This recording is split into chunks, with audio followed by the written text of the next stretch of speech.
Hello, and welcome to episode 15 of the Ash Christine Designs podcast. This is a podcast primarily about knitting and some crochet thrown in. Today is Saturday, July 8th, my typical podcast recording day. If you are a new viewer, thank you so much for checking out the channel. My name is Ash, and everywhere that you can find me is linked in the description box below this video. And if you're a returning viewer, thank you so much for coming back. Links to all of my project pages, patterns, or anything else that I talk about in this episode will also be linked in the description box below this video. If you happen to have a question that isn't answered by one of the links in the description box, please feel free to go ahead and leave a comment and I will get back to you. And like I said, welcome to episode 15. Today's an exciting episode because I finally get to talk about the two new Halloween patterns that just launched, which is my Serious Batitude beanie and my Ghouls Just Want to Have Fun beanie. I will post pictures in the video somewhere on the screen here at some point. But yes, those released this past Friday. I'm so excited. I want to thank you guys all so much for giving it such a warm welcome and, you know, just talking about it and everything. I've seen so many people saying, oh, I can't wait to do this. Oh, I'm going to do it in these colors. And I honestly, I can't wait to see what you guys come up with. So yeah, I did want to say that at the top of the episode, that my two new Halloween beanies are available now. I will leave links in the description box to where you can purchase them on Ravelry or Etsy. Keep in mind that these two beanies, because they are Halloween themed, are part of the Summerween Make-Along 2023. So if you use coupon code SUMMERWEEN, you can get 50% off either of those two patterns or any of the other Halloween patterns available in my shops. So yeah, just quickly wanted to mention that at the top of the episode, and that actually leads me into my first finished object. So I finished my ghost beanie, obviously, my Ghouls Just Want to Have Fun beanie, and I am so stinking thrilled with it. I think it came out super cute. So yeah, the main color that I used here was Caron Simply Soft tweeds in the off-white colorway, and then I used a regular Caron Simply Soft in the orange and the black colorways. Hopefully that's a good look at it. I apologize if the light goes in and out. I am still trying to figure out what's going on. It's kind of getting cloudy out. It's summertime in the south. You know how it is. Rainstorms 24/7. But yeah, so that's my first finished object. And then the other ones that I have are not, I mean, they're technically finished objects, but they're finished squares. I have two more squares from my Pinwheel Scrap Blanket. And I don't know if I showed one of these last week.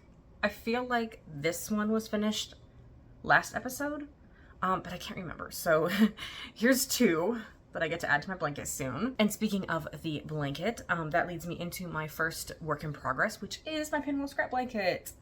I have seamed together the first 4 squares, and I love this seaming technique. It's written in the pattern, so let me get some details first.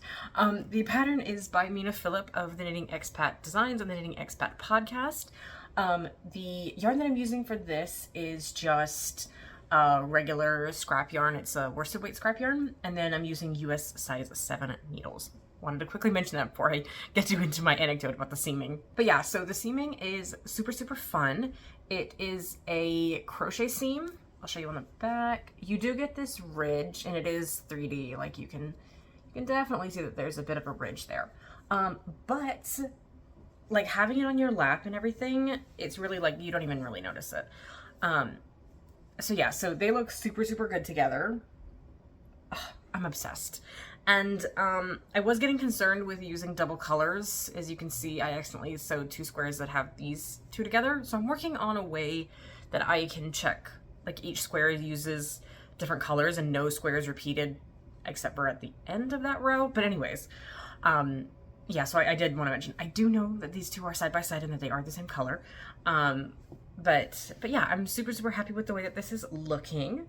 As far as how I seamed it according to the pattern. And I don't want to give anything away because it is a paid for pattern, but basically it is a traditional crochet seam, which is why you get that 3D look on the back. My next work in progress is my stained glass rain socks, and here I am working my way down the foot of the second sock. I showed in last episode that I had finished the first sock, and I think I was like maybe here or here at the second sock.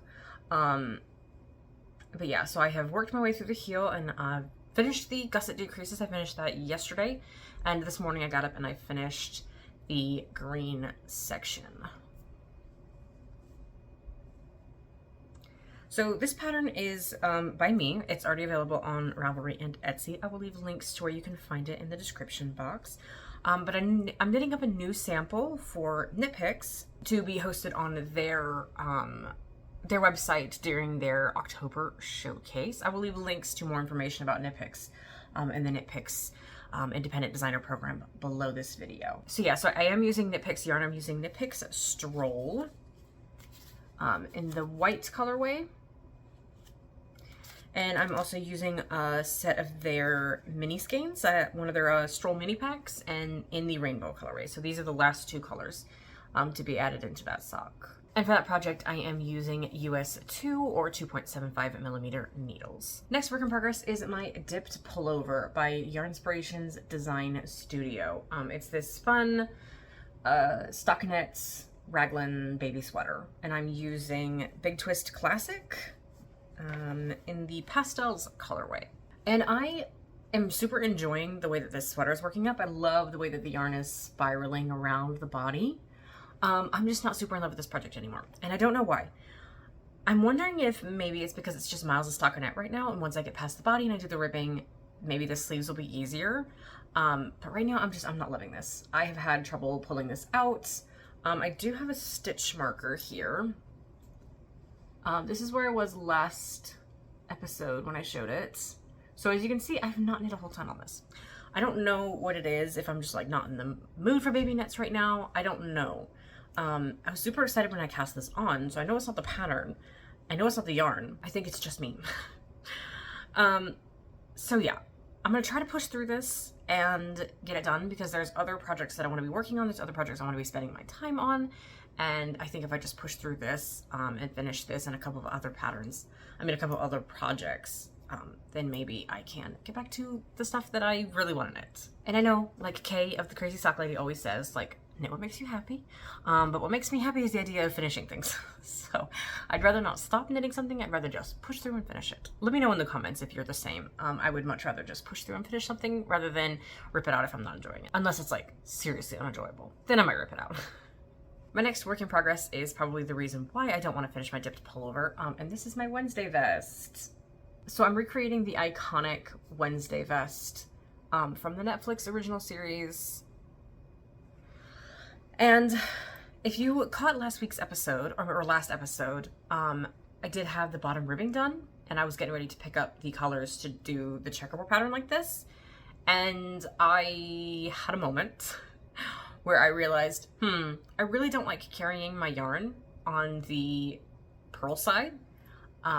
There's a reason why stranded is mostly done in the rounds. So I was like, okay, well, I'll do intarsia, because intarsia is going to be a lot easier to just, link it every single time you switch colors, and then you're fine. And then, and I don't know why, but then I got scared that the yarn was going to come undone. Like, as soon as I started wearing it, the squares were going to loosen, because the only thing that's holding them together is basically crossing the yarns. So I got a little scared. And I decided that I would much rather knit them in columns, seam them all together, and then pick up the ribbing to do like the bottom ribbing and the neckband and then the arms. I would much rather do that and take it square by square rather than knitting up a whole thing and being constantly scared that it's going to come apart, even though intarsia doesn't work like that, and I need to get over that fear, but that's where I'm at. That's why I'm back to columns. But yeah, so I'm finished with the first 2 squares on the column, and each column is only 4 squares, so I'm basically halfway done with the first column. I'm taking dutiful notes and leaving them in my project page, which will be linked below. So if you want to make a Wednesday vest for yourself, I recommend looking around at patterns. Don't do what I'm doing, which is kind of making it up as I go. It's going to take me a lot longer, and it's going to be a lot more trial and error than if you just follow the pattern. But I am insane, basically, and enjoy making things harder for myself, apparently. So yeah, so that's my Wednesday vest, and I'm super, super excited to be working on it. The yarn I'm using is Caron Simply Soft in the black and white colorways. I do have a skein here. If you don't know the yarn, it's Caron Simply Soft. It's just your standard edition acrylic yarn. The needles I'm using are US 7 or 4.5 millimeters. And then my last work in progress is kind of a funny one. So I will I'll include a picture right here. Back in 2020, I started a Christmas Afghan blanket, and it was super, super fun to work on. I spent a lot of time watching TV working on it, and I plowed through like 4 or 5 shows. I was about halfway done with the blankets. And then some things started to nag at me about it. Some loops weren't correct. So the way that I was crocheting the blankets, I was doing, and if you can see from the picture, I was doing a square of a solid color and a square of a marled color. So it was red once, and then it was marled, and it was red and white marled together. And then the next row was white solid and red and white marled together, and it creates this beautiful gingham effect, and I was super, super loving it. However, I'm not that great with carrying yarn in crochet, at least not at that gauge. It's a very fine yarn that I'm using, and so some of my colors, my loops were like showing where I hadn't pulled the yarn that I'd carried across the square. I hadn't pulled it enough. Honestly, I should have done a crochet intarsia technique if I was going to do that, but I ended up just ripping out the entire blanket. I know, like 3 years of work, I know. And I've restarted. So I'm doing them as columns, much like I'm doing the Wednesday vest, and I'm just gonna seam them together at the end. That is the back. Not that you can really tell because crochet is technically reversible.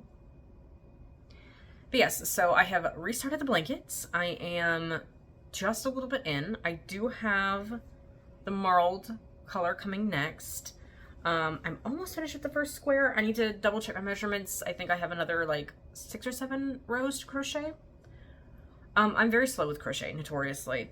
I prefer knitting, but I just think that this is going to look really, really good in crochet form. And I really want to do it the original way that I was going to do it. I can't carry yarn like that anymore. Not at this gauge. The loops were stressing me out. It wasn't looking good, and there were times when because I was watching TV, there were times when I changed the amount of stitches that I had per square. So I had I want to say it was like 21 to 22 per each square, and then there were times when some squares only had 19 stitches, and some squares had 25, and it was pure insanity. And yeah, so I decided that it was better to just rip it out, start all over, and I'm just going to seam them together as columns. Yes, it's more work. Yes, it's annoying. No, I can't go back to the way that it was. It was too bad. It was too bad. But yes, so I am sort of following a pattern, not really. I'm kind of incorporating a modified version of the Red Gingham Blanket by Daisy Farm Crafts, which is a great, great pattern. I think it calls for worsted weight yarn though, so you end up with like a bulky blanket because you hold the yarns double. And that's great, and it looks amazing. I live in the South. There's no way that we can sleep under a bulky blanket. There's just no way. So I've swapped the gauge, and I'm using very, very thin yarn. I'm using Loops and Threads Wool Like in the red and white colorways. The person that I'm making this for is allergic to wool, because I had looked at knit pics and I was like, this would look great with stroll. Like, it would, can you imagine? Like a stroll blanket would just be great. So yeah, that's the red, and then obviously the white is just the white and the red. I mean the marled. The marled is obviously the white and the red. Anyways, the hook that I'm using is a US 4.5, which I was talking to some crocheters, and apparently that's not a size that's available in all countries. It says it's a 7. Yeah, I think it says it's a 7. 4.5, that's the size that I'm using. I was originally using a size 5, and I can't find my size 5 hook, so I started with a 4.5. And thought the gauge looked fine, so I just carried on. Anyways, that's my sordid tale about my crochet blanket. And that is all of my works in progress for this episode. It's another short one, and I'm trying to understand if I'm just not knitting or crocheting that much between episodes, or if I'm just getting faster at recording these. Either way, I hope that you enjoyed this episode. Thank you so much for tuning in. If you are a new viewer, be sure to hit the subscribe button so you get notified when I upload new podcast episodes, as well as any vlogs or fun announcement videos. Be sure to join in on all the Summerween make-along fun over in the Ravelry group or on Instagram when you use the hashtag Summerween, MAL 2023. And don't forget to use coupon code Summerween to get 50% off any of the Halloween patterns in my shop. And be sure to use code Summerween to get 15% off anything in Blackbird Sycamore's yarn shop. Like I said, thank you so much for checking out episode 15. I will see you in the next one. Bye!